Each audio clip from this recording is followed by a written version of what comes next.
At the end of a long, hot summer that had brought with it one of the most devastating droughts in the history of the Midwest.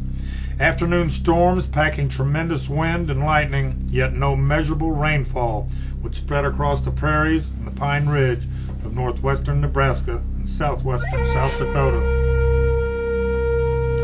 On the week before Labor Day 2012, these storms would change the landscape of the Nebraska Panhandle for decades to come.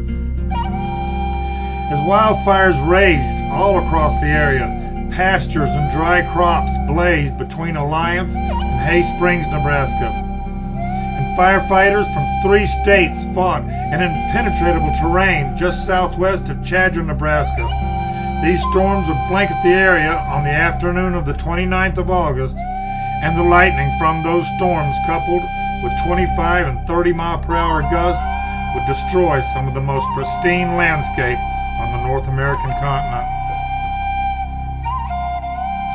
A local rancher witnessed a single bolt of lightning striking a ponderosa pine and exclaimed, "I saw the tree explode, and before I could get to the phone, the flames were 100 feet high and already out of control." The strike had been about 10 miles north of the towns of Rushville and Hay Springs, just east of the Metcalf Game Preserve, and a strong west wind pushed the blaze away from the preserve that night. Brave firefighters fought the blaze all night and thought it to be contained by sunrise as the wind had diminished. But as the morning of Thursday the 30th warmed and the wind turned and came from the east, the flames were fed and reborn. Before local firefighters knew what had happened, the fire was again out of control and heading into the Metcalf, where the terrain was friendly only to deer and the other animals.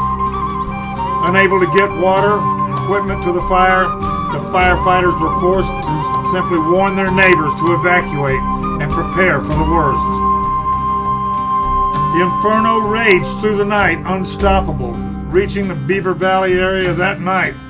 All the residents of the area came together in a massive effort to keep everyone safe and try to save property and buildings.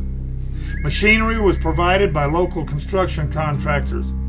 The volunteers were fed and cared for by thankful local moms and daughters. In the night, the wind shifted once again, now driving the disaster northward towards the Pine Ridge Indian Reservation. The uncontrollable wildfires traveled over 20 miles that night. Now firefighters from all over the state of Nebraska converged on the area just south of the South Dakota state line, and their numbers stretched an area of over 100 square miles. Over the next 4 days, the blaze spread from as far north as Oglala, South Dakota. Shell-shocked farmers and ranchers fought hot spots and smoldering brush for days, determined to make sure the blaze stayed dead this time. Unfortunately, the damage was already done.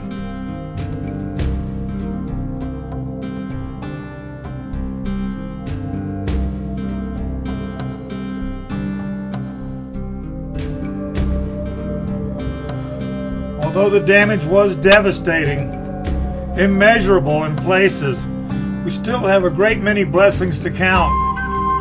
Seems the wind blew so hard and the fire traveled so fast in places, many trees actually survived and were merely scorched. A great deal of dead grass and brush were removed, making room for new grasslands next year. Fortunately, the only building lost was an old hunter's cabin that no one lived in anyway. All our homes and buildings and barns were all saved. No loss of life, no one was hurt, all our firefighters got home safely. The fact is, we're very thankful and prayerful that this winter we'll be blessed with lots of snow here in Dakota country, and next spring lots of rain, and our pasture lands will come back and our forests will be saved for generations to come.